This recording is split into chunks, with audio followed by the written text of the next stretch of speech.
We looked at the criteria from before, and they're a little bit arbitrary, and they sometimes require things like the percentage of games that a player's played. Now, usually the coach, when he's voting, he doesn't know that. So then he makes a wrong nomination or an invalid nomination, and then it causes issues. So, we thought the people who've done this and it's accepted worldwide is FIFA, and that's why we looked at that. We may not have copied it exactly, but it's based on the Ballon d'Or criteria, which is really just simple. You're just asking the coach, who did he think was the best player? That's basically it. We don't really compile the names. What we do is we send out notices, or the PSL sends out notices to journalists to make their nominations.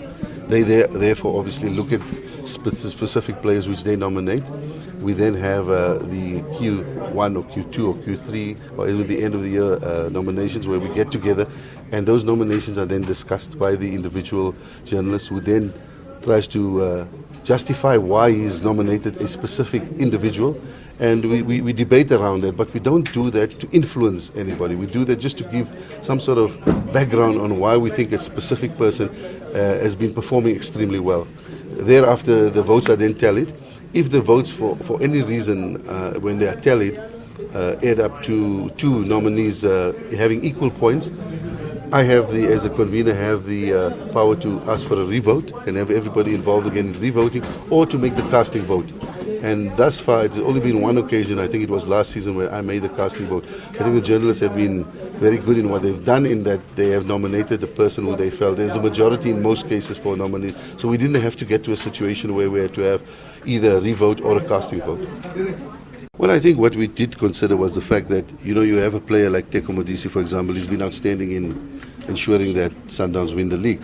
But for some reason he wasn't consistent from the word go. So you cannot really judge him only on the time when he wasn't performing. You've got to judge him on the entire season and say, look, if he's had an outstanding season, even if he had played fantastically well over 30 or 40% of the season, is he really better than a guy who's played 80 or 90% but hasn't been consistent? So I think, in fairness, we didn't want to be subjective in that way by saying a percentage will determine whether you are eligible for the award. Yeah, a lot of stuff around fixturing. I think Chan was difficult for us because the African Nations Cup is normally straightforward. We know from before that we're not going to have matches and stuff like that. But Chan, it was one stage we were going to have matches, then we weren't. So I think the important lesson there is to take a decision early about what's going to happen and not change during the season. Some of the things were unavoidable. When the former President Mandela passed away, there's nothing you can do about that. You can't plan for that, but you have to deal with it as it happens. So I think some things we could have maybe planned ahead. Other things, there's nothing you can do to know what's going to happen. If you look at the fixtures now, everybody's on 29 in the NFT and in the Absa Premiership, and it will all complete next week. And remember that there's an additional challenge this season, that we had to finish 2 weeks early because of the World Cup. So even with the enormous complications that we had, we've managed to finish the season 2 weeks earlier than we normally do. Well, because we like to start the playoffs immediately after the season, because otherwise they run deep into June. And especially with the World Cup, that's going to give us issues this year because we need to complete early. So we try to finish the playoff as early as we can, and the only way you can do that is to do the draw before the season finishes.